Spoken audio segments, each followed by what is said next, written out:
Bonjour. L'équipe de Sophie Conseil vous souhaite la bienvenue.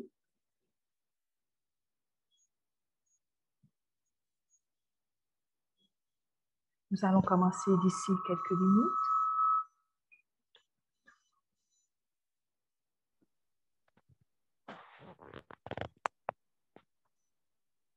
Nous allons commencer par partager quelques consignes avec vous.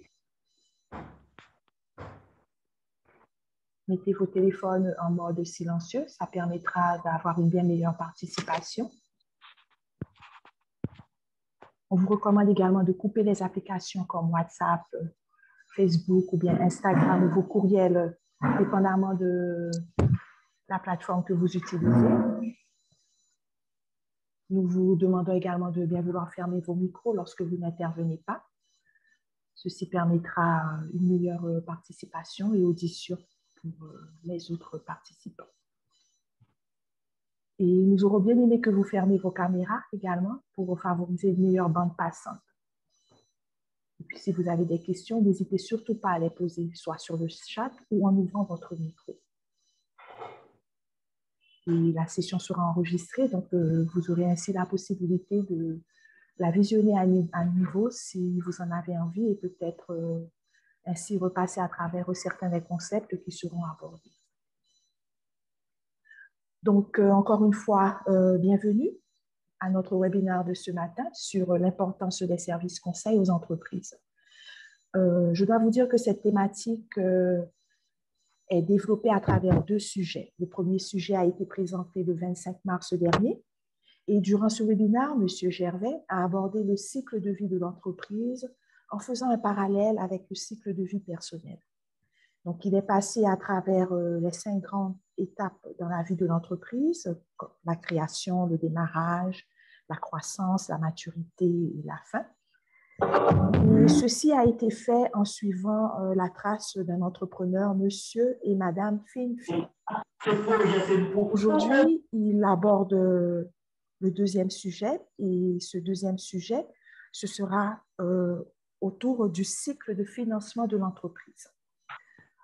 Je vais encore représenter quand même M. Gervais pour les nouveaux participants. M. Gervais a une solide expérience bancaire avec plus de 30 ans dans le système au niveau des banques commerciales, locales et étrangères. Et du point de vue académique, il détient une licence en marketing et management et une maîtrise en finance et investissement de George Washington. Je pense que je devrais également souligner qu'il a eu une certification en petite et moyenne entreprise de l'Université des hautes études de l'État haïtien. Donc, encore une fois, bienvenue. Merci, Leslie, d'être avec nous encore une fois aujourd'hui pour aborder ce deuxième thème. Et je vais lui permettre de prendre la parole.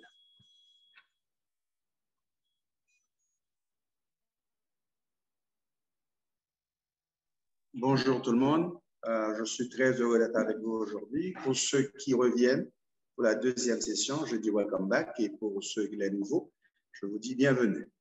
Le deuxième thème qui est abordé aujourd'hui, c'est le financement du cycle de vie de l'entreprise. Alors, commençons par les bonnes nouvelles sur le marché. Qu'est-ce que nous avons aujourd'hui? Parce que c'est important de regarder l'environnement macroéconomique. Le dollar continue à... La goutte continue à se déprécier par rapport au dollar. Je crois que nous sommes déjà à 100 gourdes, même si vous voyez que le taux de change sur le marché informel est à 95-96 gourdes. Alors, pour les petits montants, évidemment. Mais pour ce qui s'agit déjà des commerçants, des vendeurs et tout ça, ils sont déjà à 100 gourdes. Donc, ça vous donne une idée du coût de la vie qui augmente. Donc, ce n'est pas nécessairement des bonnes nouvelles, mais c'est ça notre réalité. Le déficit au niveau de l'État haïtien est déjà à 40 milliards de gourdes après 6 mois d'exercice. Alors, vous avez prévu un déficit de 30 milliards de gourdes. Donc, ça veut dire que la décote va continuer à s'aggraver.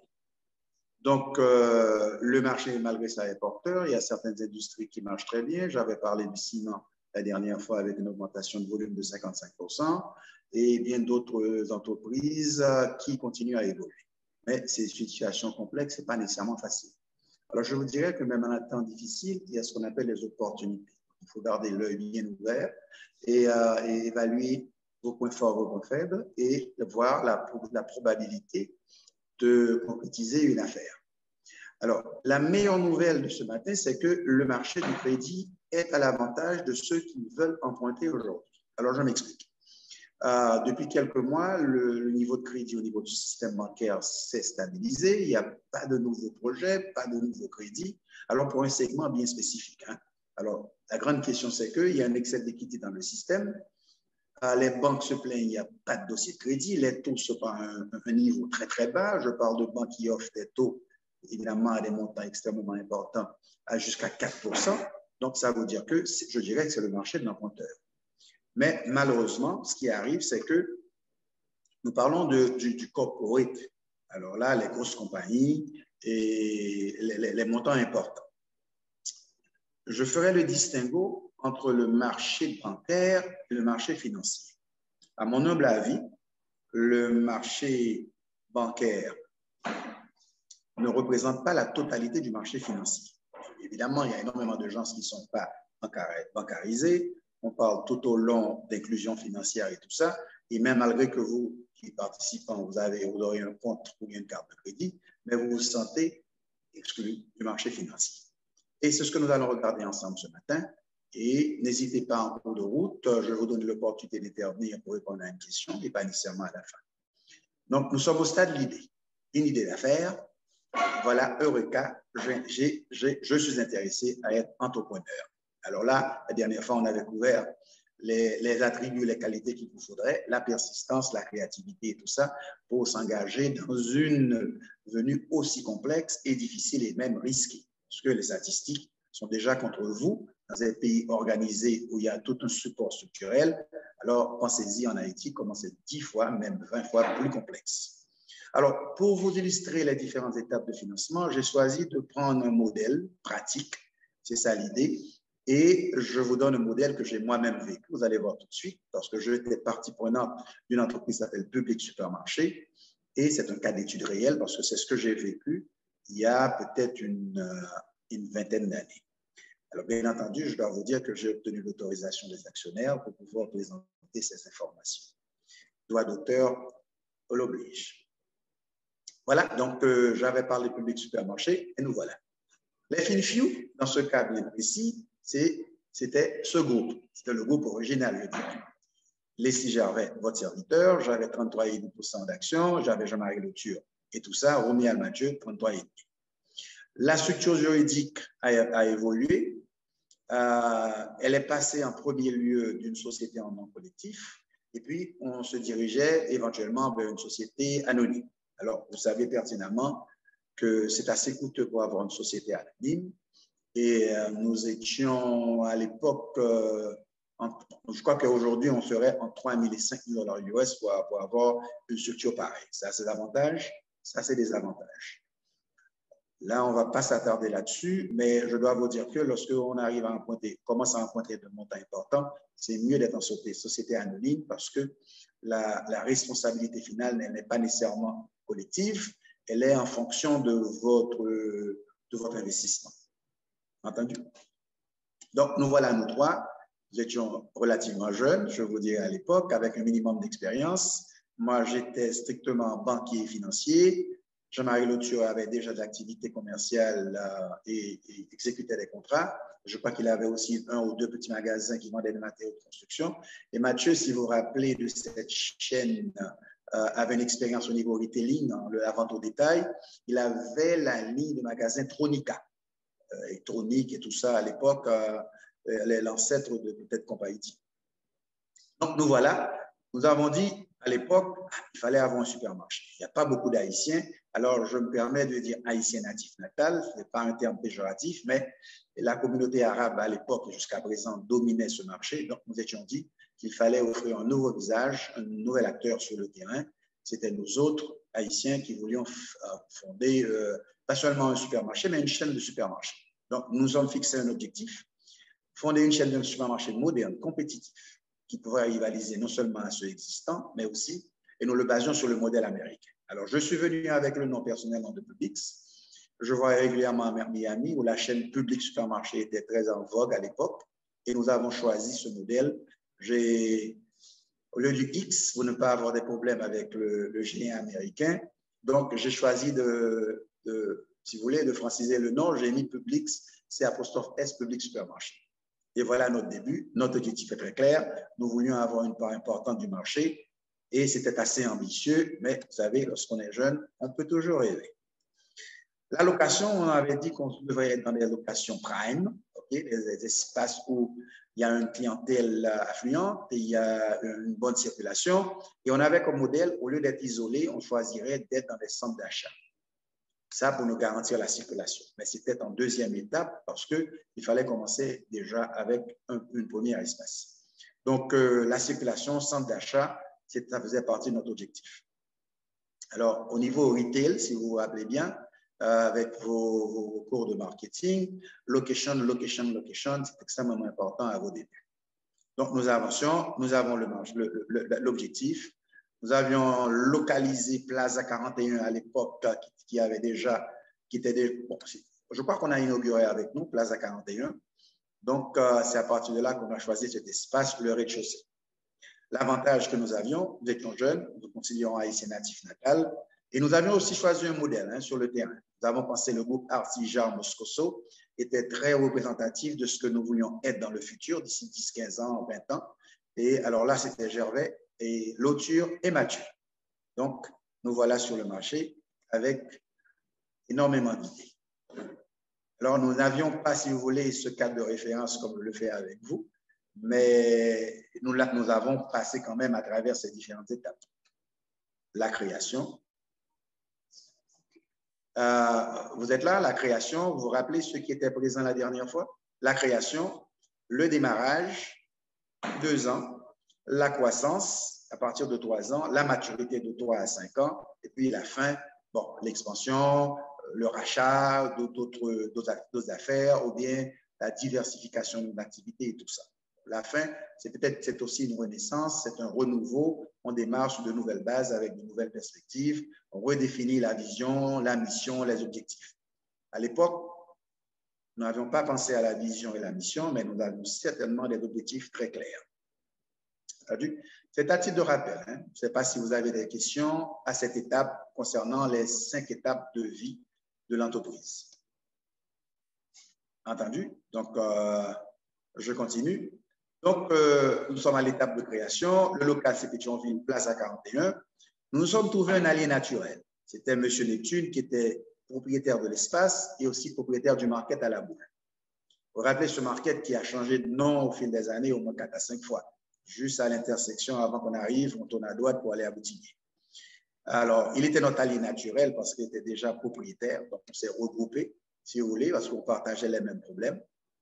Et nous avons un allié conjoncturel à l'époque, Freddy Marzouka, très connu sur le marché. À l'époque, je ne sais pas pourquoi, mais bon, nous étions amis aussi. Il était intéressé à notre projet et il pensait nous aider par rapport à la communauté davantage arabe et pour qu'on ait le crédit fournisseur qui était un point important dans le cadre de notre financement. Alors, l'aménagement du local, les opérations, le personnel, le recrutement, la formation du staff, le budget et tout ça faisait partie de nos préoccupations. Alors, je dois vous dire que tout ceci devait être résumé dans un plan d'affaires qui est le plan de vos affaires et vous devriez avoir ce plan écrit et pour être capable d'avoir une référence technique, si vous voulez, formelle, que ce soit pour vous, pour valider vos hypothèses de départ, mais aussi pour l'institution ou bien pour les gens qui seraient intéressés à financer votre activité. Nous voilà, nous avançons, nous sommes toujours à la création. Le coût total du projet, extrêmement important parce que ça nous permet de voir c'est quoi l'enjeu, c'est quoi le risque.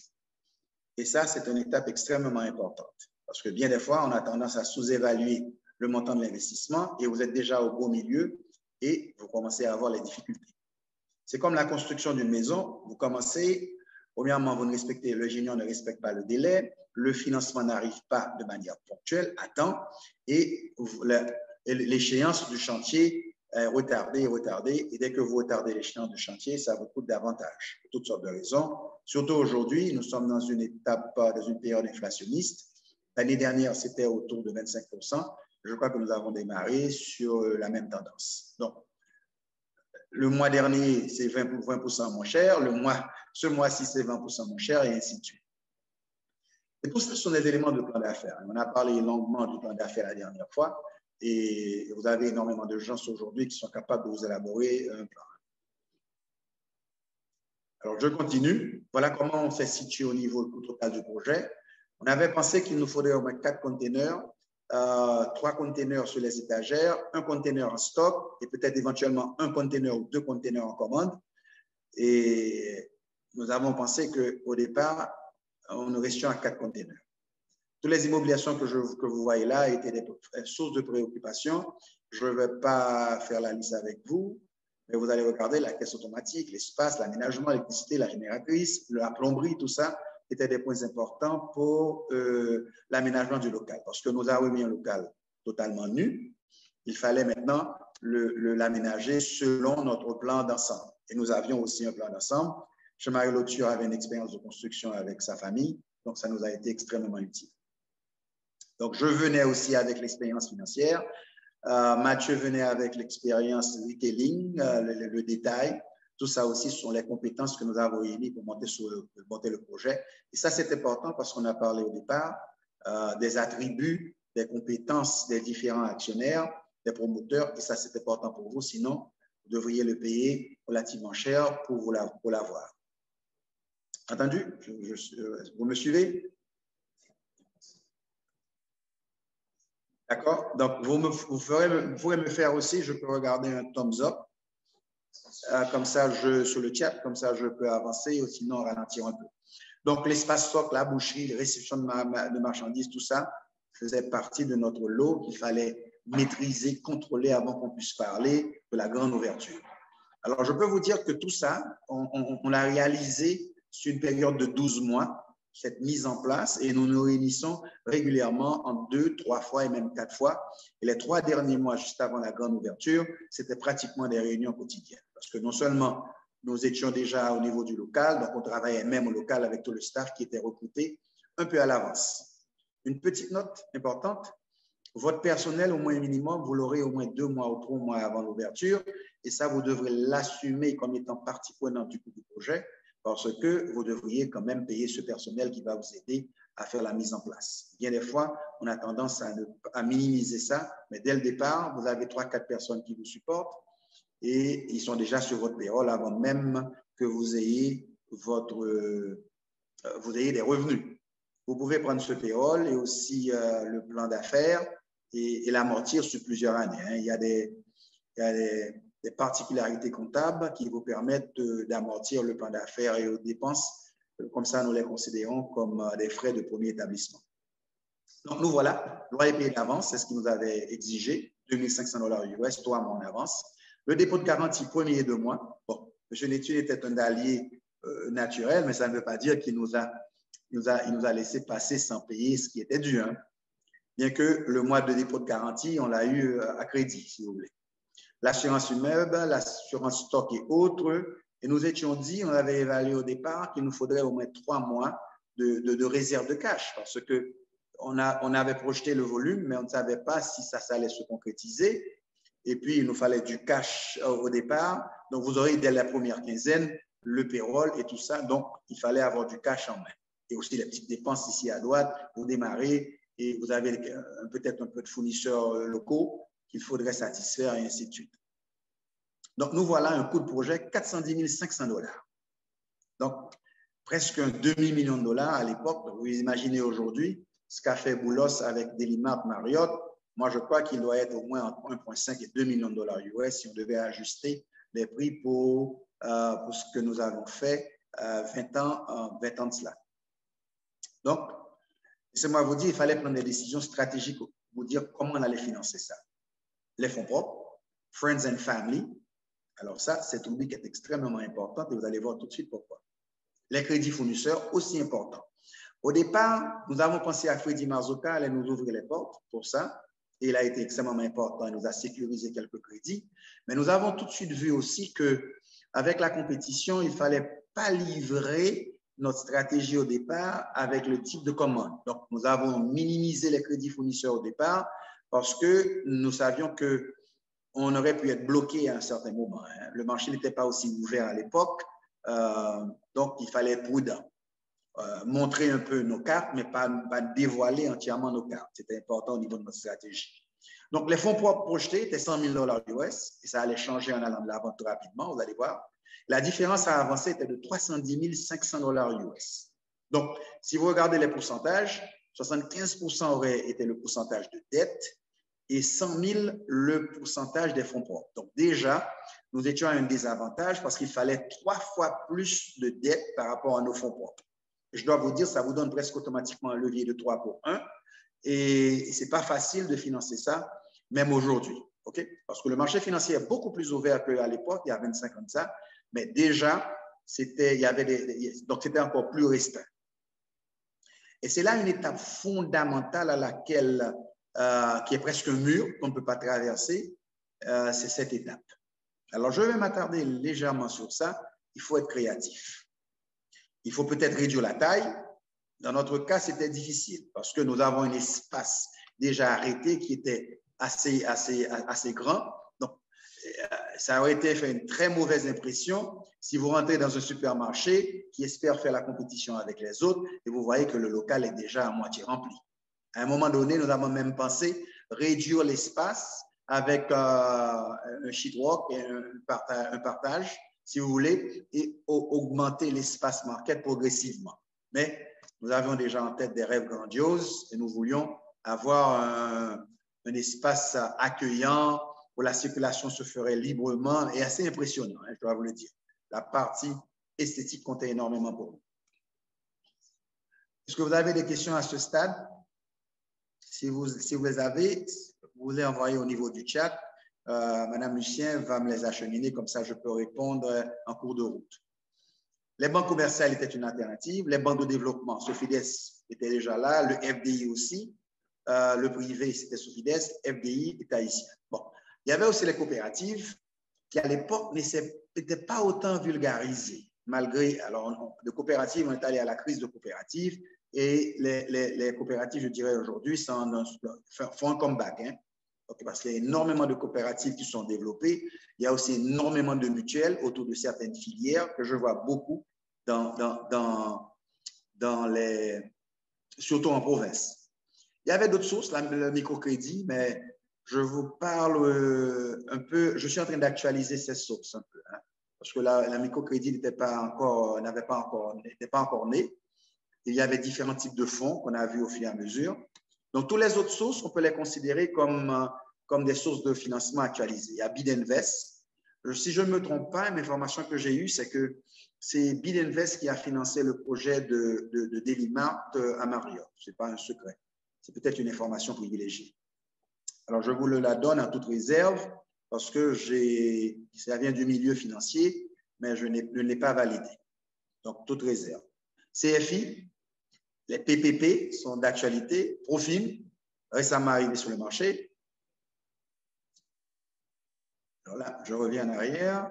Il y a Profim, il y a d'autres sources aussi. Il y a les fonds allemands, il y a les fonds européens, il y a aussi les fonds. Il y a une banque aussi qui est ici. Je crois que peut-être elle fait des activités avec des institutions financières de la place. Je crois que c'est le Caribbean Investment Bank, je crois, qui est là. Et il y a d'autres fonds qui sont disponibles qui vous permettent aujourd'hui d'avoir un large éventail de disponibilité financière. Alors, vous vous poserez la question aujourd'hui, avec tous ces fonds sur le marché, comment se fait-il que jusqu'à présent, c'est extrêmement difficile? Bon, et il y a un excès de liquidité dans les banques commerciales. Alors, je vous dirais que pour les banques commerciales, et c'est là mon expérience, la plus forte partie de mon expérience professionnelle, ils ont un canvas arrêté. D'accord? Et la partie financement petite et moyenne entreprise n'est pas nécessairement le segment où ils sont le plus expérimentés, mais qui a eu beaucoup d'efforts. Je cite notamment la Sogebank, je crois, la Capital Bank aussi, il y a une plateforme spécialisée en ce sens. Bon, si je rate une banque, c'est pas je pense peut-être que je n'ai pas l'information spécifique validée, mais je crois qu'il y a un effort systématique qui se fait. Et ils sont obligés d'aller dans cette plateforme parce que les grandes corporations, je dirais, sont limitées aujourd'hui. Il n'y a pas énormément de gros projets à l'horizon, surtout avec la situation sociopolitique. Beaucoup d'incertitudes quant à ce qui se passe aujourd'hui et l'avenir par rapport à l'impact sur notre macro. Vous avez aussi... Et je vous dirais aussi que notre différence avec les République dominicaine, c'est que la situation politique est davantage stable et n'a pas cet impact sur les activités économiques, alors que nous, c'est totalement différent. L'État étant un trop gros joueur sur le terrain, donc tout ce que fait l'État et le gouvernement nous affecte directement d'une manière positive ou d'une manière négative. Donc, c'est là un point important où l'État doit fondamentalement avoir un autre comportement, un autre réflexe pour la promotion de la croissance économique. Donc, vous avez tout ça, mais pourtant le problème réside, le financement n'est pas disponible. Je vais vous montrer comment on l'a contourné nous autres au niveau des FinFew Publics. Donc, j'ai fait un premier bilan où nous avions en cash 100 000 $ américains. Donc, zéro passif, la totalité de nos fonds propres et le patrimoine était de 100 000 $ américains. C'était mon bilan d'ouverture. Mais comme vous l'avez vu tout à l'heure, c'était nettement insuffisant par rapport à nos ambitions, par rapport aux exigences de ce projet aussi. Qu'est-ce que nous avons fait tout de suite? Après maintes discussions, nous avons vu aussi que les banques commerciales n'auraient pas été intéressées à nous financer parce qu'il y avait la notion de risque. Alors, au début, je vous ai parlé de la situation macroéconomique, c'était voulu. C'est le risque macro sur lequel vous n'avez aucune influence. Donc, c'est le risque général, si vous voulez. Et votre capacité à vous adapter à ce risque, à les contourner, à les mitiger, va être un point fondamental pour la réussite de votre projet. Si vous êtes incapable, alors chaque secteur va réagir différemment. Vous allez voir avec les pompes d'essence qui est arrivé. Aujourd'hui, les pompes d'essence, moi, dans ma jeunesse, j'avais eu des pompes d'essence totalement ouvertes. Bon, aujourd'hui, c'est très différent, hein? Les pompes d'essence, on a des petites cages en métallique maintenant pour protéger avec toute la turbulence politique. Donc, ils se sont adaptés. Sinon, ils auraient eu leur pompe brûlée. Voilà un facteur. C'est quoi l'impact financier? Bon, tout le monde a dû immobiliser en cette protection. Donc, ça coûte plus cher. Ça coûte plus cher pour la sécurité. Ça coûte plus cher. Vous avez des caméras maintenant. Donc, l'investissement, c'est plus coûteux d'opérer en Haïti aujourd'hui parce que vous devrez avoir tout ça comme pour mitiger votre risque politique, votre risque sécuritaire. Donc, parlons du risque d'affaires. Aujourd'hui, donc, la banque vous regarde et vous dit, bon, ces trois jeunes, qu'est-ce qu'ils ont comme point fort? Un, nous n'avions pas d'expérience au niveau du supermarché. Et on a tendance, il y a eu des expériences négatives, si vous vous rappelez bien. Je crois qu'il y avait un supermarché sur la route de Delma, un peu où se trouve actuellement Saint-Misurec. Donc, ceci, après pratiquement un mois et demi, ça n'avait pas réussi. Donc, il y avait énormément d'expériences négatives. Il y avait une autre expérience, je ne me rappelle pas, c'est peut-être du côté de Bordeaux, où des Haïtiens, je dirais en parenthèse, natifs, natal, n'avaient pas réussi dans ce business. Donc, on se dirait, c'est peut-être la communauté arabe qui était plus apte, peut-être par rapport à leur discipline, la compréhension de la collectivité et du familial, parce qu'ils ont une meilleure expérience utilisant les membres de leur famille pour gérer leurs activités, ce que nous n'avons pas nécessairement à notre niveau. Alors, je vous dirais l'exemple, le modèle juif. Je parlais du modèle juif qui, à titre de comparaison, vous savez que l'argent juif circule à l'intérieur de la communauté au moins 17 fois. Ça voudrait dire que l'argent reste à l'intérieur de la communauté juive. Ça passe au moins entre 17 mains, disons 17 entreprises différentes qui fournissent des services à la communauté juive avant que les fonds sortent de cette communauté.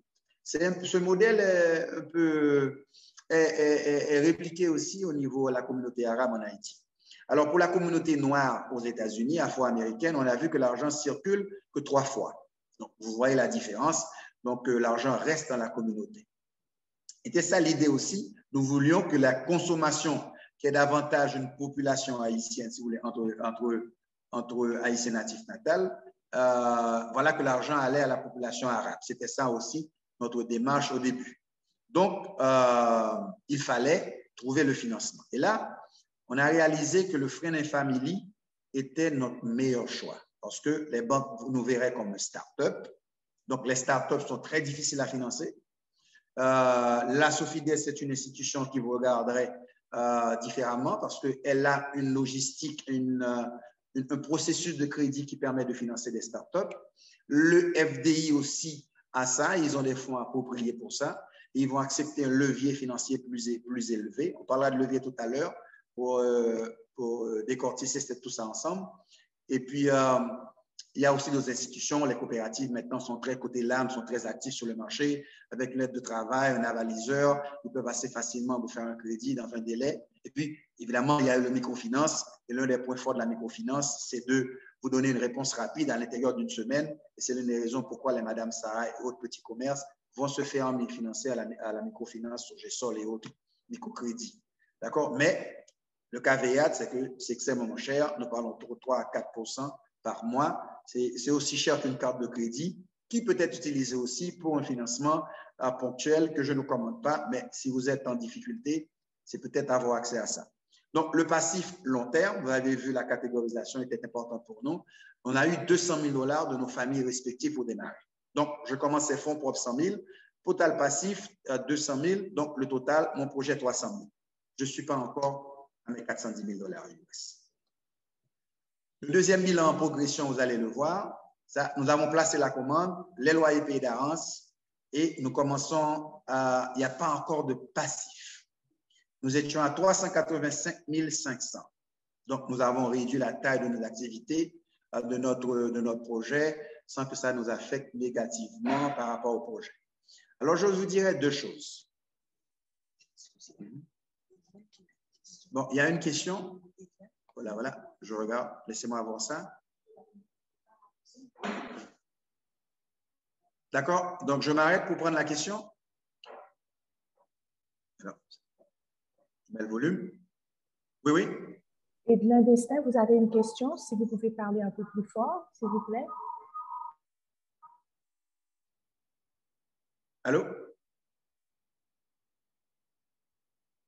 On ne vous entend pas. Oui, oui. Ça n'arrive pas encore la question. Donc, s'il peut nous envoyer ça par chat, Madame Lucie, qu'est-ce que vous pensez? Comme ça, vous pouvez me la communiquer. D'accord? Regardez, le bilan qui est là ne traduit pas l'intégralité de ce que nous avons fait. La première chose, je vous dirais qu'à l'époque, je dirais, notre inexpérience a fait que nous n'avons pas facturé, capitalisé ce que j'appelle le sweat equity. Nous avons travaillé une année. Le nombre d'heures travaillées entre Jean-Marie Lauture, Leslie Gervais et Romuald Mathieu aurait dû être capitalisé au niveau de mon bilan. Ça m'aurait donné un fonds propre plus important vis-à-vis même des gens Friends and Family. Parce qu'il a fallu quand même écrire un petit minimum de paperasse pour présenter aux Friends and Family. D'accord? Et ce document que j'appelle moi-même dans mon jargon business case, à l'instar d'un plan d'affaires qui est beaucoup plus étendu que la Sofides a l'habitude de préparer pour sa clientèle. Donc, j'avais un minimum 3 pages maximum où j'avais des projections, j'avais mon bilan pour montrer ce que je faisais.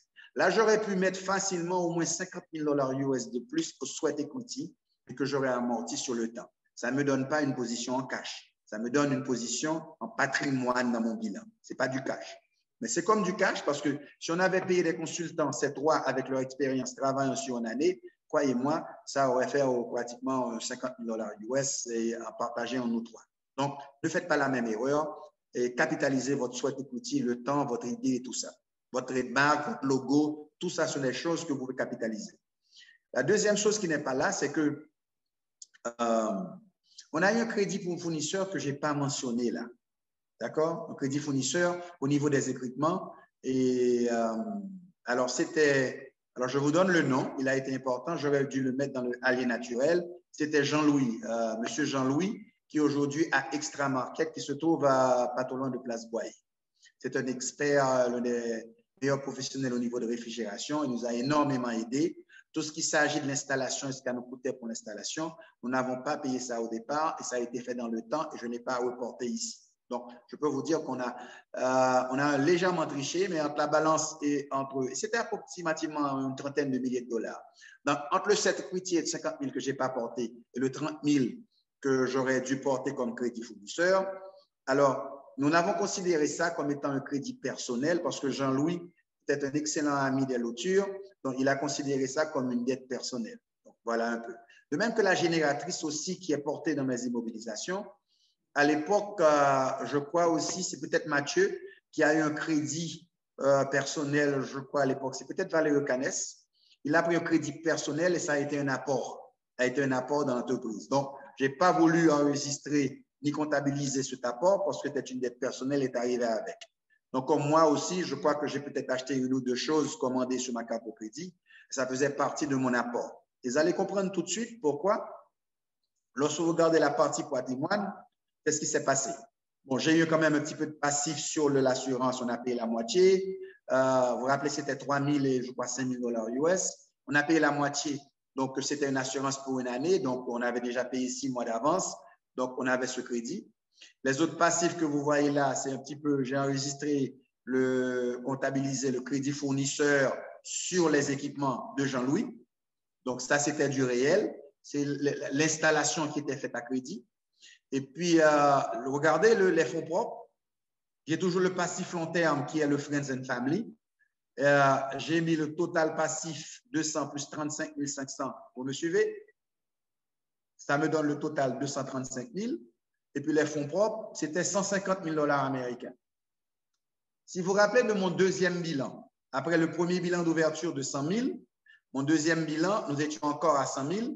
Donc là, j'étais à 150 000 $ américains. Lorsqu'on a évalué ce que devait être notre apport, on a réalisé qu'il fallait être à 150 000 $ américains. Bon, il n'était pas évident que nous avions le cash, les 50 000. Donc, tout le monde s'est débrouillé, les trois actionnaires. On s'est débrouillé avec nos contacts, nos relations pour augmenter notre mise.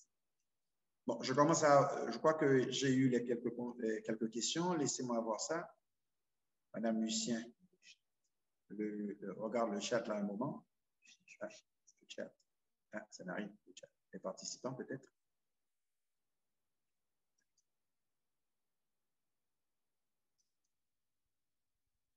Pas encore de le chat. Il y avait une question. Alors, je peux mettre le volume, peut-être. Comme ça.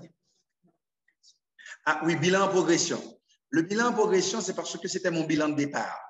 Donc, 3-4 mois plus tard, ceci changeait. Et comme j'étais encore toujours à l'étape création, donc j'ai fait un deuxième bilan. Alors, j'ai voulu vous montrer la progression, comment je suis passé de premier bilan de 100 000 $ US avec les fonds propres au deuxième bilan où j'ai commencé à avoir les fonds de Friends and Family de 100 000 $ américains et c'était quoi ce profil à cette étape. C'est pourquoi j'ai dit en progression. Hein. Donc, c'est du travail interne. J'ai voulu vous montrer mon travail parce que je faisais tout ça personnellement et je m'occupais de la partie financière et comptable. Donc, j'ai voulu vous montrer comment ça a évolué. C'est tout. C'est pourquoi c'était en évolution. Mais à partir de cette étape, deuxième bilan, là maintenant, la commande avait été déjà passée, la marchandise reçue, donc les 40 000 $ US par container, je les ai avec 4 containers. Entre-temps, je dois vous dire que les vitres que nous avions là, les baies vitrées, nous avions couvert ça complètement. Okay? Donc, personne ne voyait ce que nous faisions à l'intérieur. Et déjà, nous étions passés à la deuxième étape de recrutement. Il y avait énormément de gens. Il y avait aussi des volontaires, point important au niveau du démarrage. La famille s'est présentée. À l'époque, cousins, frères, femmes, copines, tout le monde était là, mobilisé pour nous aider à réaliser ce projet. Donc, même les gens qui avaient investi en prêt à long terme, le passif que vous voyez à 200 000, bon, ils étaient présents à nous aider, à nous encourager parce que nous étions en train de travailler un mois à l'avance. C'était presque 24 heures sur 24. On était à l'intérieur. Je veux dire, la dernière semaine, Mathieu et Lotu ont pratiquement dormi à l'intérieur du local. Donc, c'est ça mon bilan à cette époque. Les fonds propres ont augmenté en 150 000 $ américains. Ce n'était pas nécessairement du cash. C'était aussi l'équipement qui est arrivé, la génératrice qui est arrivée avec le crédit de Mathieu. On n'a pas porté le crédit installation sur ça. Et puis, ce n'était pas aussi pas comptabilisé. la partie installation. Et puis, moi, j'ai acheté quelques petites choses sur ma carte de crédit. Donc, on a fait, à ce moment-là, le financement est venu de différentes sources personnelles, parce que aller à la banque, le risque start-up, on ne le voulait pas. L'historique des Haïtiens au niveau supermarché était négatif. Donc, il y a des gens qui pensaient, même au niveau de notre famille, vous allez avoir des gens qui vous supportent, il y a des gens qui vont vous décourager, il y a des gens qui ne pensaient pas qu'on allait pouvoir relever ce défi. Mais nous avons persévéré et puis il fallait commencer. Pour avancer ça, j'ai un petit problème. Attendez un moment. Je ne sais pas si vous avez d'autres questions. D'accord. Est-ce que tout le monde me suit là? J'aimerais bien avoir un feedback. Vous me dites thumbs up ou bien oui. Comme ça, je puisse avancer. J'ai un petit problème pour déplacer le curseur là. Qu'est-ce qui m'est arrivé? Regardez mon slide. Le prochain slide. Voilà. Ah, c'est le point. D'accord. Entendu? Donc, OK, d'accord. Donc, alors je vous donne automatiquement mon levier là. Nous étions à 235 000 $ US de passifs et aussi à 150 000 $ américains de fonds propres. Donc, j'avais beaucoup plus d'argent emprunté dans le business que j'avais d'apport personnel. Et ça, ce qui arrive à cette étape de démarrage. OK? Alors là, l'utilisation de levier au début, c'est important. Si vous pouvez le concrétiser, c'est pourquoi vous voulez le financer par une banque ou bien des amis ou bien d'autres institutions financières qui, à l'époque, n'existaient pas. L'utilisation de l'endettement, c'est pour augmenter la capacité d'investissement d'une entreprise. C'est évident, parce qu'avec 150 000 $, nous n'aurions pas pu réussir ce pari. Et l'impact de ce levier est l'impact positif sur la rentabilité des capitaux propres investis. C'est pourquoi vous avez recours au levier. D'accord? Alors, ce sont des définitions standards que je partage avec vous, que vous pouvez voir au niveau de Google, mais au niveau de n'importe quel textbook au niveau financier, que je vous recommande aussi, parce que si vous n'avez pas une expérience financière ou bien vous ne manipulez pas aussi bien que moi les chiffres, la comptabilité et tout ça, donc il va falloir vous familiariser, parce qu'arriver en face de banquier qui s'y connaît, il faudra faire preuve de maîtrise financière en décrivant votre projet. Bien entendu, vous pouvez vous faire accompagner par un consultant, un expert, pour vous faciliter, mais un minimum de compréhension et de conceptualisation est important. Entendu? Alors là, à ce cycle de vie, je suis au démarrage, le recours à la dette est obligatoire car les fonds propres sont limités. Et ça, c'est le problème auquel vous faites face sur une base régulière. Donc, mais je dois vous dire qu'il faut être prudent. L'effet de levier est à surveiller. Et un levier de 5, par exemple, est déconseillé, c'est évident. Ça voudrait dire qu'il y a 5 fois plus d'argent dans ce business, dans ce projet que vous. Donc, il faut être prudent. Alors, dès que vous arrivez à un levier de 2, la banque commence à s'inquiéter. Hein? Donc, au-delà de 2, il faut vraiment une rotation de stock élevée, une politique de crédit mesurée, accompagnée d'un bon service de recouvrement et pour terminer, évidemment, une rentabilité adéquate. Et je vais vous montrer des chiffres, la différence entre la rentabilité de 2 rentabilités et aussi l'impact sur le flux de trésorerie, sur le cash flow, comme on aime bien le dire. Donc, si j'avais inclus, par exemple, les autres passifs, je crois que mon levier aurait été plus important. Donc, mais j'aurais quand même capitalisé mon sweat equity l'année passée à préparer ce projet. Donc, j'aurais rééquilibré mon bilan et ça ne me mettrait pas dans la ligne, ce que j'appelle la ligne rouge. Au-delà de 1,50, je commence à arriver à la ligne rouge où je dois être prudent sur mes résultats. Parce que si j'ai des emprunts aussi importants, mais je n'ai pas les ventes qui accompagnent, qui me dégagent des revenus et qui me dégagent une rentabilité, ça commence à être inquiétant et peut affecter ma capacité de remboursement. Donc, il faut regarder ça de manière très serrée lorsqu'on utilise le levier qui est important, nécessaire, incontournable pour démarrer. Alors, comme je vous disais, sans les 200 000 $ de Friends and Family, les few alias actionnaires de Publix ne seraient pas en mesure de concrétiser leur projet. Mais ça commence à prendre, ce que je disais, du terrain. Les gens se m'ont fait confiance, la famille évidemment, quelques petits fournisseurs les plus courageux se sont aventurés. Freddy Marzocca était important. J'ai quand même Nous avons quand même quelques amis, on leur a permis de visiter avant la grande ouverture. C'était une stratégie aussi pour leur montrer que nous étions arrivés. Alors, il y avait des compétiteurs déjà à Pétionville. Donc, Big Star était là, très puissant. Il y avait Caribbean un petit peu plus bas, je crois, et à Pétionville, le premier espace. Donc, là, on a été prudent, mais on a été quand même très stratégique, très tactique, j'aurais dit. Leur montrant ce que là, nous étions arrivés et tout le monde a été impressionné. Là, on s'est dit, on avait quelque chose de positif. Alors, j'ai classé les passifs à long terme. Bon, bien que je dois vous dire que les contrats signés avec les membres de la famille, il y avait des contrats avec les taux d'intérêt spécifiés, étaient des contrats à court terme. Ça nous a servi quelque part, ça nous a desservi, vous allez voir tout de suite par la suite. C'est mieux s'ils auraient pu avoir des contrats à 2 ans ou bien 3 ans, parce qu'à ce moment, ils peuvent vraiment être catégorisés, être classés comptablement, valablement en prêt à long terme. Alors, je n'avais pas d'obligation sur 12 mois, à l'intérieur de 12 mois, parce que même une banque ne voulant pas prendre un risque avec vous en ligne de crédit peut vous exiger un prêt à terme dès le début ou bien un prêt avec amortissement mensuel sur 12 mois. Donc, c'est un crédit court terme payable sur 12 mois et chaque mois, vous avez un amortissement. Ou bien c'est un crédit sur 3 ans à 36 mois comme un financement de véhicule qui est peut-être l'un des financements les plus faciles au niveau marché financier que vous remboursez sur 36 mois. OK? Donc, c'est un renforcement aussi au niveau de fonds propres et je vous dis pourquoi. C'est parce que le fonds propre, les passifs à long terme peuvent être considérés au niveau de l'institution comme des capitaux propres. Financièrement, oui, c'est valable. Fonds propres plus prêt à long terme est égal à votre patrimoine. C'est pourquoi il y a quelques clients qui aiment bien utiliser des prêts à terme, même pour financer des actifs à court terme, comme stock, clients à compte à recevoir, parce qu'ils ont une meilleure latitude par rapport à le financement des actifs cycliques, des actifs à court terme. Donc, ils vont le passif à long terme, les prêts à long terme. C'est parce que le capital, les fonds propres de départ sont insuffisants. Donc, ils ont recours aux prêts à long terme. Parce que justement, le crédit à court terme peut prendre du temps au niveau de la collecte, mais comme le passif est exigible à longue durée, disons 24 mois, 36 mois, ça permet d'équilibrer passif et actif. Et puis, stratégiquement, je dois vous dire que les fonds propres minimisent le risque durant la courbe d'apprentissage. Nous étions prêts, nous allons démarrer et tout ça, mais nous n'étions pas expérimentés. Nous allons apprendre le business pendant les 6 et 12 prochains mois. Donc, c'est ce que j'appelle la courbe d'apprentissage. Et là aussi, il faut un financement et les fonds propres vous permettent de passer ce risque.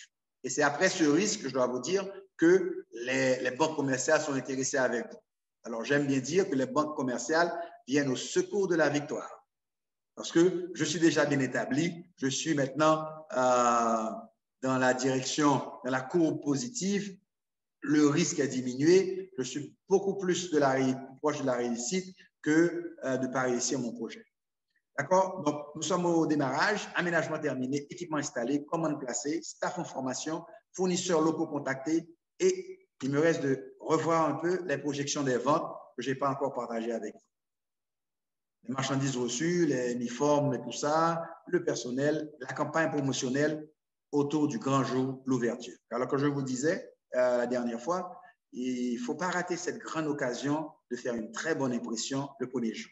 Il n'y a rien de plus frustrant qu'un client qui arrive et qui n'est pas satisfait. Alors, je vous parle, j'ai pris l'exemple la dernière fois de la pompe d'essence. Vous arrivez à la pompe d'essence et puis il n'y a pas de gasoline. Croyez-moi, vous n'êtes nullement intéressant après avoir attendu 3 voitures devant vous, vous faites la queue et puis il n'y a pas d'essence. Donc, ça, il faut éviter ça, la première grande impression. OK? Voilà nos hypothèses.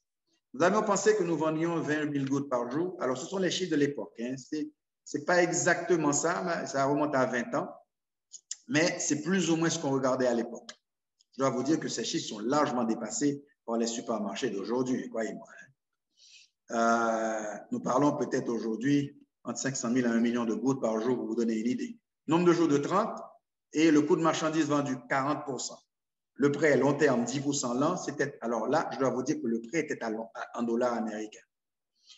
J'étais en gourde et j'avais un passif en dollars américains. Là, je prenais un risque de change. Mais le marché n'était pas ce qu'il est aujourd'hui, très stable. Je peux vous dire que c'était peut-être 40 gouttes pour $1, donc nous étions très confiants et la disponibilité de dollars sur le marché ne présentait pas un problème.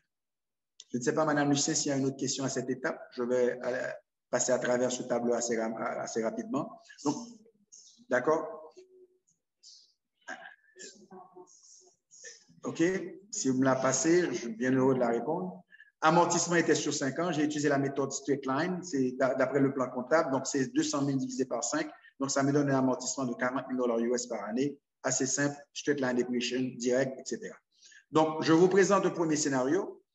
Alors, à gauche, c'est la colonne vente. Donc, si je multiplie 20 000 par 30 jours, donc j'ai projeté que je vendrais 600 000 gouttes par jour. Annualisé, ça me fait 7 200 000 gouttes par année. Le coût de marchandises vendues, comme le voyez là, et ma marge brute est de 60%. Donc, nous allons gagner 4 320 000 gouttes. Et les dépenses administratives et de vente, ce qu'on appelle d'habitude en anglais le SGAE, Selling and General Administrative Expenses. Donc, 3 600 000 gouttes.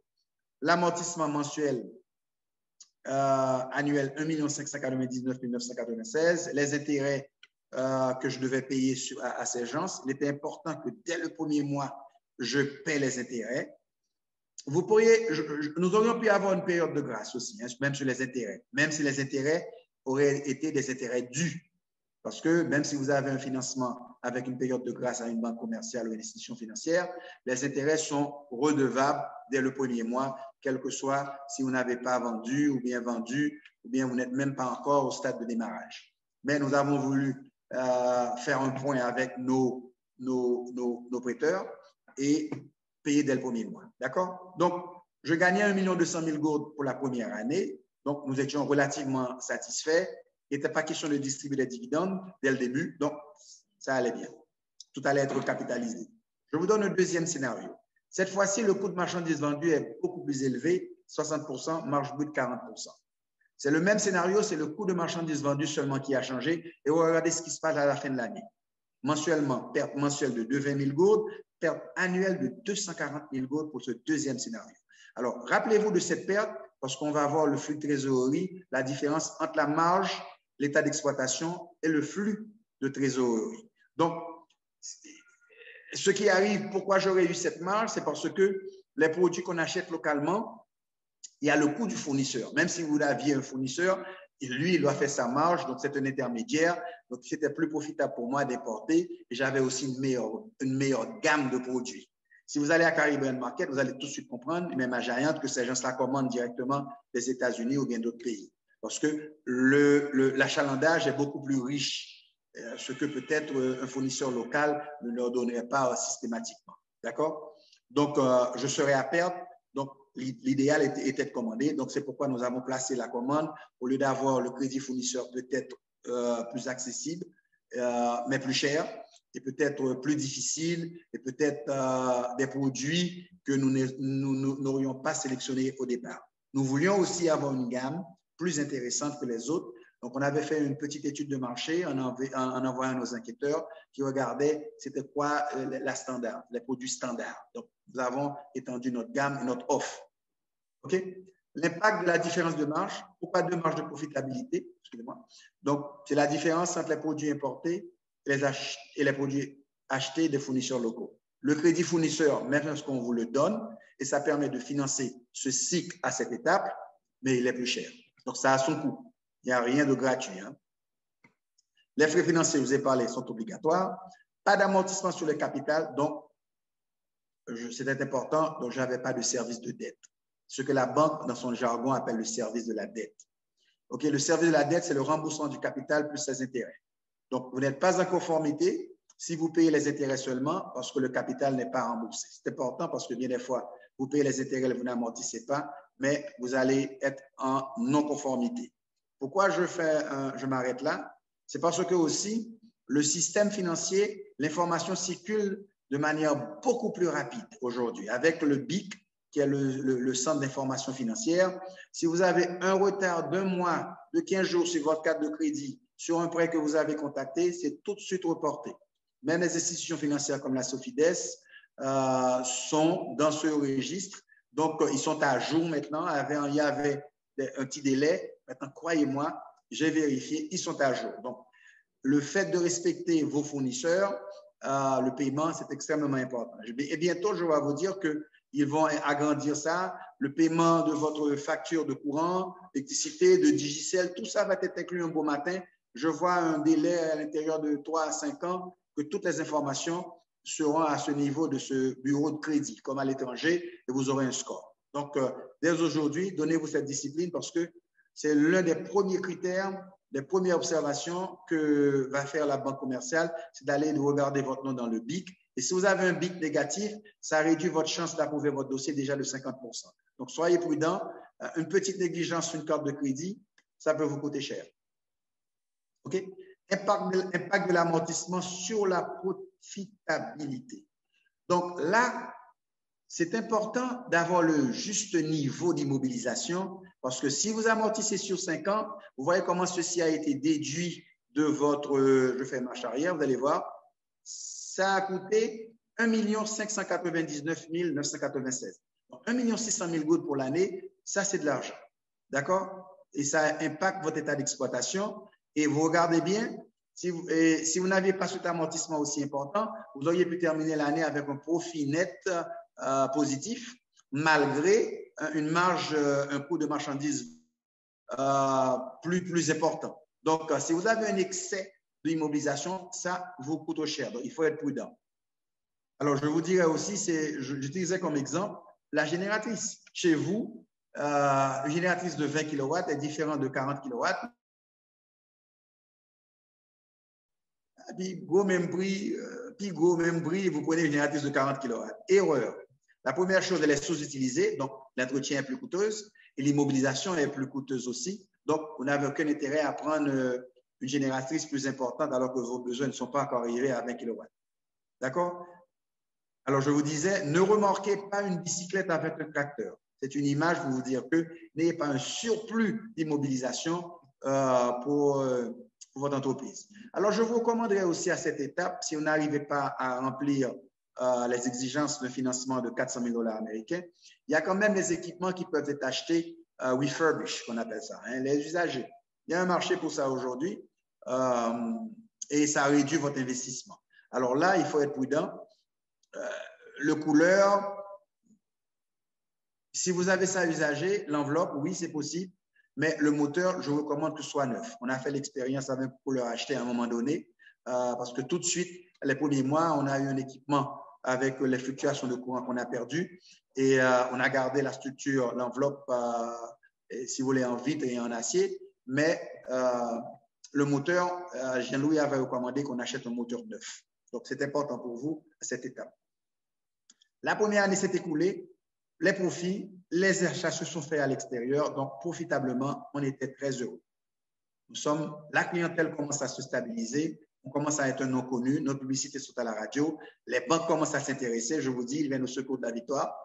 Les fournisseurs envoient leur argent après inspection, qui maintenant nous offrent des produits, les ventes augmentent, nous passons à la croissance. Et là, j'ai passé, si vous voulez, ce cap important où ce qu'on appelle le tipping point, où ne pas réussir, la probabilité s'est énormément baissée, réduite, parce que là, je suis pratiquement à un niveau de cruising altitude. Vous savez, lorsque vous êtes dans un avion, à un moment donné, le capitaine nous dit, nous sommes stabilisés à 20 000 pieds, bon, et ça va aller jusqu'à Miami, par exemple. Donc, je suis à cette étape de la croissance.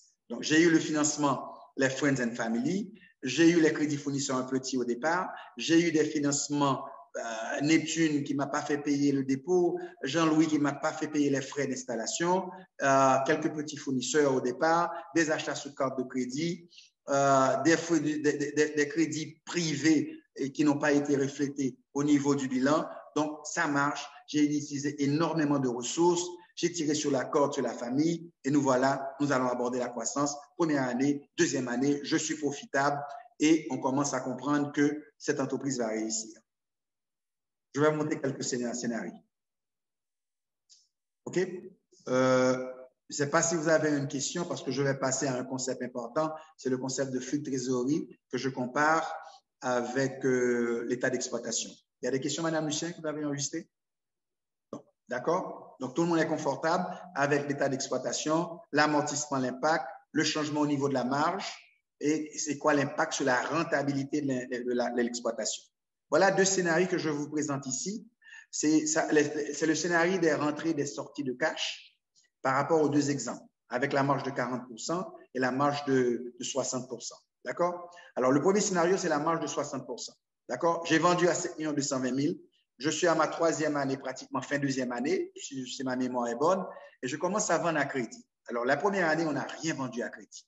Même la famille qui achetait, il fallait payer cash. Si vous avez tendance, quelqu'un vient acheter de vous, la famille, on connaît un ami, ne vendez pas à crédit parce qu'il faut un financement. D'accord? Et si je travaillais à perdre, comme vous l'avez vu, 20 000 gourdes par mois, il fallait aussi à financer ça parce que ce 20 000 gourdes, je dois le remplacer quelque part et au niveau de mon crédit fournisseur. Donc, j'ai des rentrées de cash. J'ai vendu pour 7 millions, mais j'ai des rentrées de cash de 6,4. Les achats de marchandises, c'était le coût de marchandises vendues. J'achète toujours cash. OK? Alors, c'est voulu que j'ai utilisé cet exemple, que j'achète tout cash, mais il y avait quelques petits crédits fournisseurs. J'ai mis mes dépenses administratives qui sont des sorties de cash. Donc, les intérêts payés pour l'année, j'ai un solde de 2 79 996 qui est différent de mon profit. Parce que mon profit était à peu près, je crois, 1,5 million, si je ne me trompe pas. Mais si vous regardez bien, l'amortissement ne figure pas. Parce que dans le flux de trésorerie, l'amortissement ne sera pas comptabilisé parce que ce n'est pas une dépense, ce n'est pas une sortie de cash. Vous l'enregistrez comme dépense, mais ce n'est pas une sortie de cash. Le deuxième scénario, vous allez voir que j'ai des profits de 639 000 grosso modo. Donc, malgré que j'étais négatif au niveau du scénario, deuxième scénario, avec une perte de 240 000 gourdes pour l'année, j'avais quand même un flux de trésorerie positif. Donc, vous pouvez fonctionner avec une perte opérationnelle, mais vous pouvez toujours avoir un flux de trésorerie positif. OK? C'est plus important d'avoir un flux de trésorerie. S'il fallait choisir, je dirais que c'est plus important d'avoir un flux de trésorerie positif, OK, que d'avoir un flux de trésorerie négatif. Parce qu'un flux de trésorerie négatif, automatiquement, ça se fait sentir et il faut le financer. D'accord? Et la banque qui vous regarde, l'institution financière regarde tout de suite si vous avez un flux de trésorerie. Alors, ils vous disent un cash flow. Si vous présentez un cash flow négatif à la banque, bon, ils vous disent, bon, il y a une première chose. Le cash flow positif, négatif présenté dit au départ que c'est le financement qui est sollicité. C'est le financement nécessaire pour assurer le cycle commercial de l'entreprise. Par cycle commercial, je dis commande, vente, récupération de cash, crédit à collecter au niveau des clients et tout ça, payroll à payer, dépenses de gasoline, publicité à payer. C'est ça votre cycle. Vous le bouclez chaque mois. OK? Mais maintenant, ce qui arrive, c'est que si vous n'arrivez pas à clôturer ce cycle, il faut quand même avoir le crédit bancaire. Et le crédit bancaire devait venir ou bien sous forme de ligne de crédit, ou bien sous forme de prêt, dépendamment de la nature ou bien la qualité de vos fonds propres. OK? Je ne sais pas si vous avez des questions, parce que je vous présente un troisième scénario tout de suite. Dans ce scénario, c'est différent. Vous allez voir ce qui se passe. Je suis toujours à ce crédit. D'accord? J'ai l'achat de marchandises, mais à ce moment, j'ai introduit la notion de crédit fournisseur. Donc, j'ai acheté pour 2 880 000 gourdes de marchandises, mais je n'ai pas tout payé.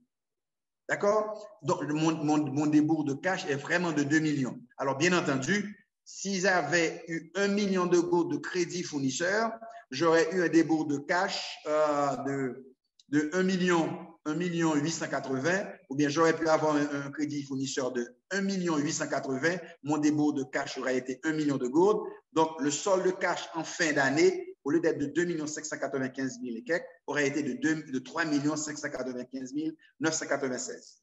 Mais il ne faut pas oublier, même si vous avez ce solde positif important parce que vous avez utilisé le crédit fournisseur, il faut vous attendre à ce que vous payiez ce crédit fournisseur dans les jours à venir. Alors, l'une des caractéristiques de ce business supermarché, et ce n'est peut-être pas votre caractéristique, il faut regarder votre profil aussi, c'est que vous vendez cash alors que tout le monde vous vend à crédit. Donc, le montant des crédits fournisseurs au niveau des supermarchés est extrêmement élevé et ils se financent eux-mêmes avec cette activité. Donc, ils ont toujours du cash, et leur compte va refléter ça au niveau de la banque, alors que le crédit fournisseur ils financent tout ce qu'ils ont comme achalandage ici. D'accord? Ça, c'est existe dans tous les pays du monde, que c'est ce qu'on appelle un cash cow. Alors, cow, C-O-W, ça veut dire une vache. Hein, une vache qui a l'aide, qui a beaucoup de cash. D'accord? C'est ça le caractéristique. Il y a certains business qui n'ont pas ce caractéristique, c'est plus difficile, donc vous devrez ajuster vos mouvements de cash avec le caractéristique de votre business. Par exemple, si vous êtes une entreprise de production, le temps de commander la matière première qu'elle arrive et que vous commencez à vendre, donc ça vous prend 2 mois de fabrication et de mise sur étagère et vous commencez à vendre. C'est pourquoi bien des fois, lorsque vous commandez un équipement, on vous demande de verser 40% et maintenant, ça, c'est le démarrage de la production. Entendu? Donc, je prenais peut-être les questions à la fin parce que Mme Lucien vient de signaler l'heure. Donc, c'est important. Elle est mon timekeeper. L'entreprise commence à vendre à crédit, je l'ai dit. Les dépenses d'amortissement ne sont pas comptabilisées au niveau du cash flow. Le cash flow est positif pour les 3 scénarios, malgré que l'entreprise travaille à perdre. L'utilisation de crédit fournisseur, et là, il faut aller en modération, mais exploiter ça grandement parce que c'est une source de crédit. Elle n'est pas gratuite, même si ils vous ne le disent pas, mais la marge qu'ils réalisent inclut le financement parce que eux aussi, le fournisseur, ils ont une ligne de crédit à une banque qui leur permet de commander avec le financement bancaire. En réalité, dès la 2e et 3e année, les ventes commencent à plafonner, augmentent, mais nous allons arriver à un plafonnement assez rapide. D'accord? À la 5e année, dès la 4e année, je peux vous dire que on a commencé à plafonner. Je commence à approcher l'étape de maturité. OK? Alors, dès la 3e année, les ventes c'est comme une pompe de gasoline. Et dès la 3e année, les ventes plafonnent parce qu'il est question de X mètres carrés pour X chiffre d'affaires. C'est un parallèle, c'est un ratio qui est utilisé par les supermarchés pour évaluer leur efficacité, leur performance. La seule façon que dans une zone, mes ventes augmenteraient substantiellement aurait été que la croissance démographique, il y a plus de trafic, plus de gens qui habitent la zone.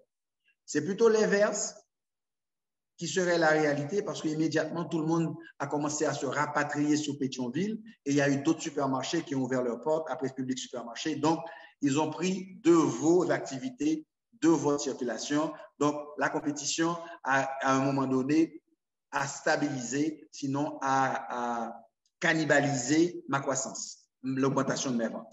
Donc, là, le rapport de vente par mètre carré est extrêmement important.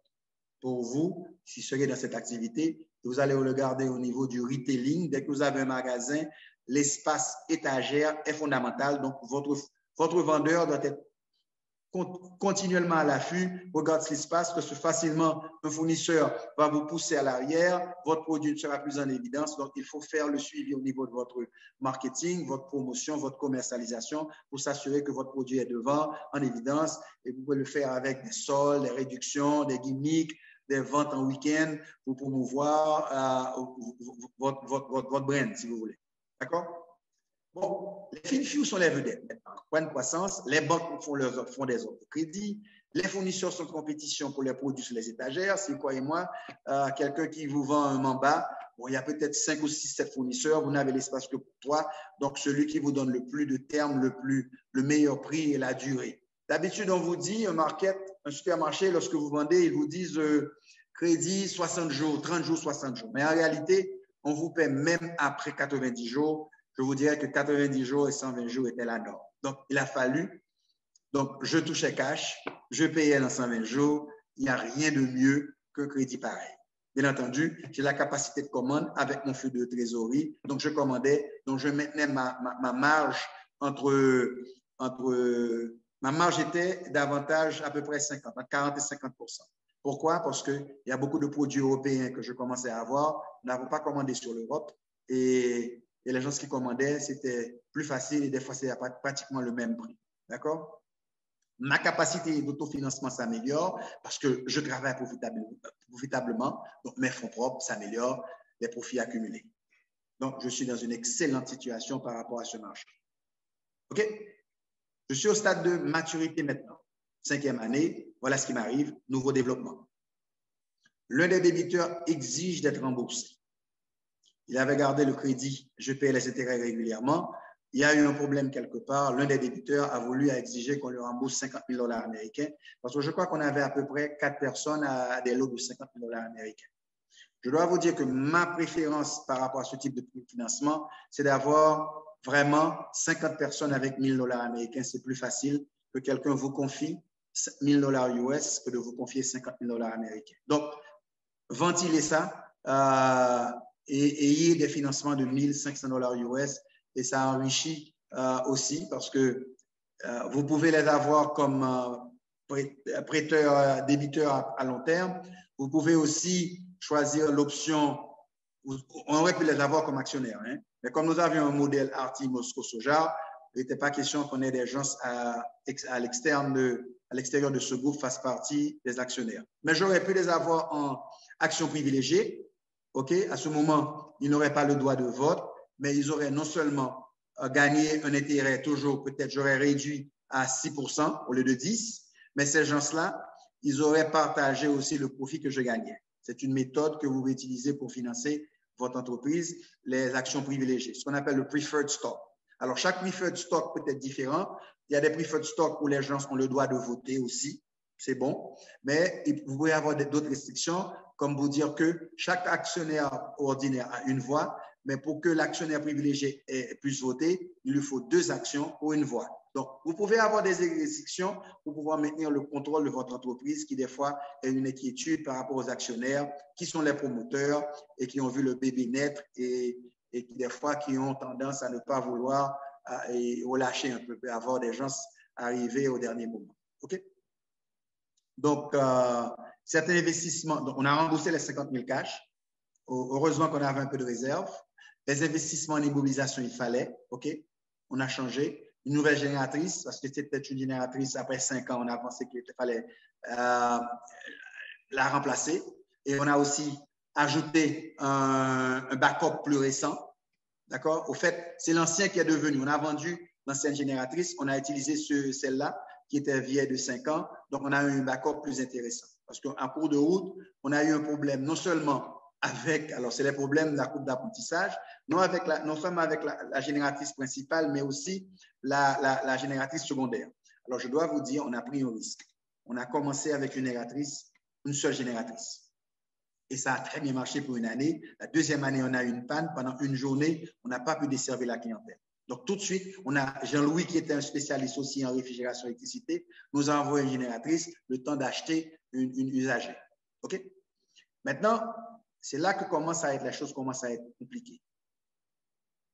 On a 2 de mes actionnaires ont voulu accélérer les investissements en immobilisation. Ils ont fait l'acquisition d'un terrain. Et ce terrain-là, si vous vous rappelez bien, c'est le terrain au canapé vert qui est en face d'une pompe d'essence sur la main droite. Ça a été le second Publix supermarché, mais c'était aussi le premier Publix Plaza.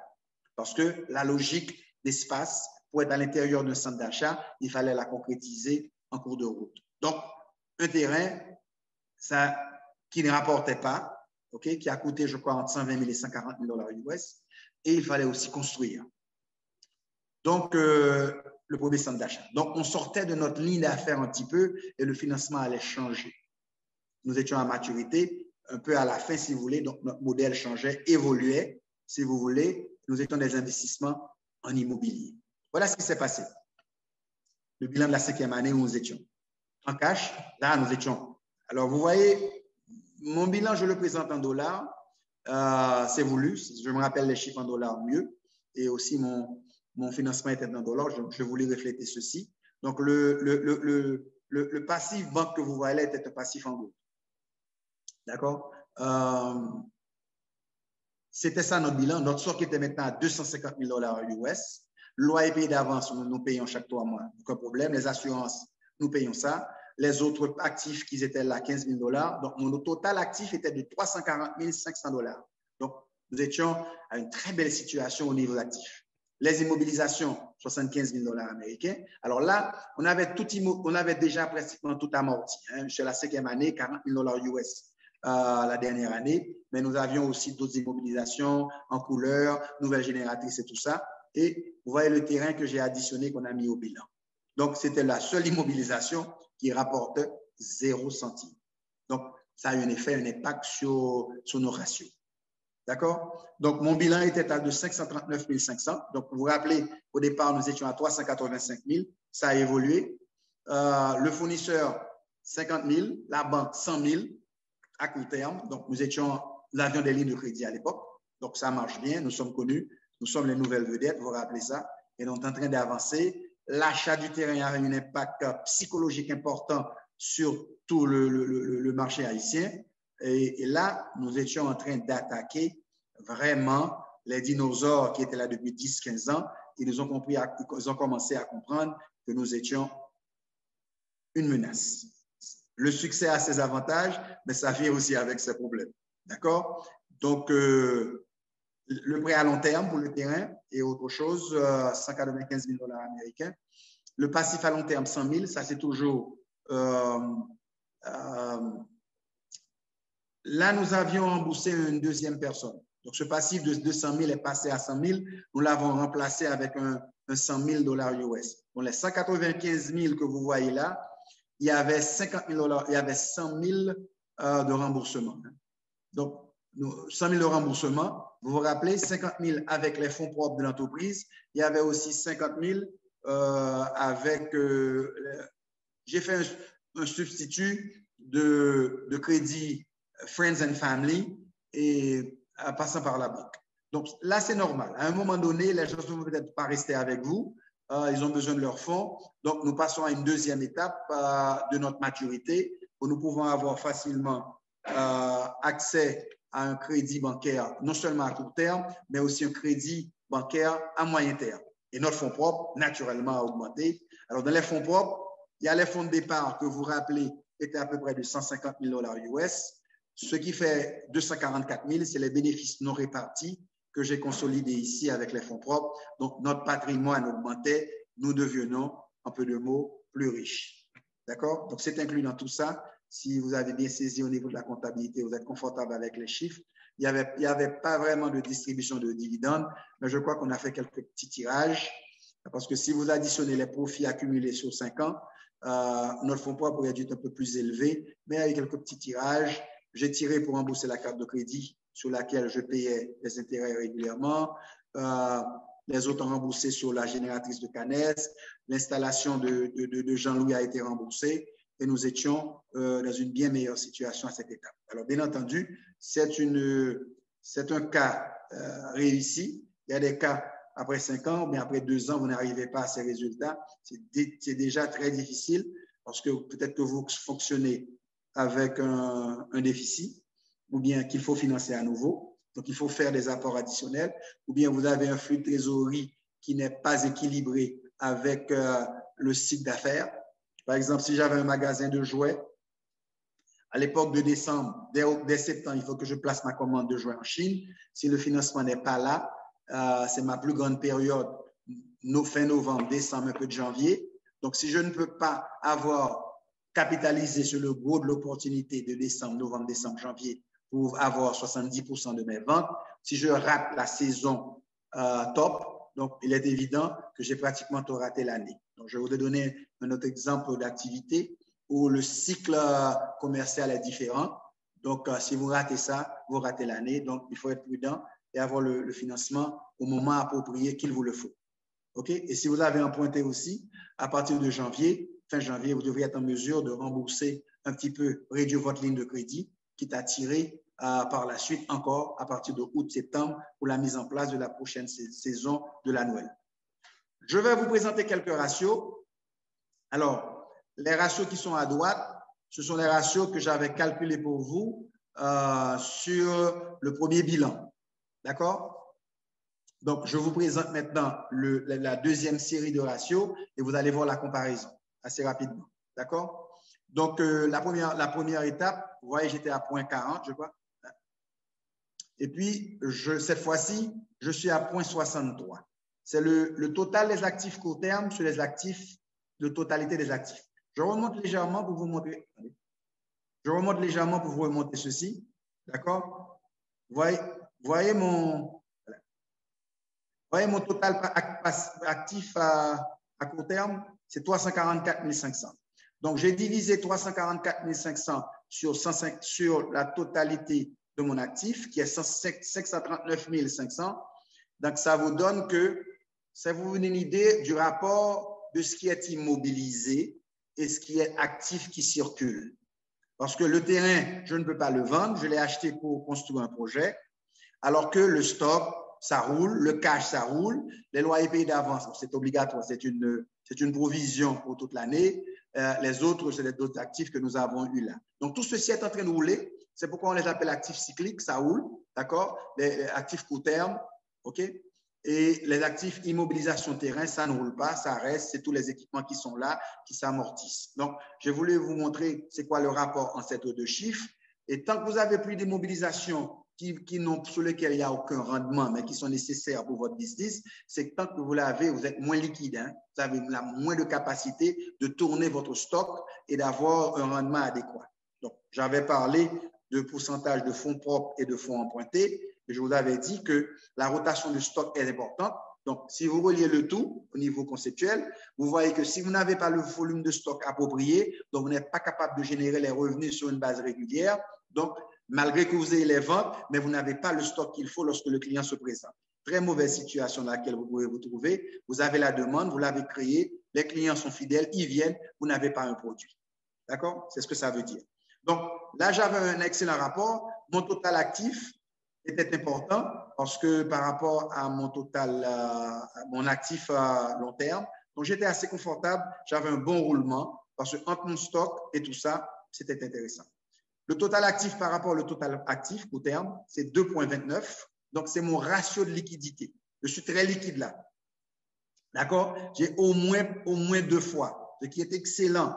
Au-delà de 1,50, je suis en bonne situation et les banques regardent ça. Et au départ, j'étais plus liquide, mais avec toutes les activités, j'ai commencé à avoir des passifs. Donc, ça a réduit mon degré de liquidité. D'accord? Que j'appelle aussi mon degré d'autonomie aussi. Hein.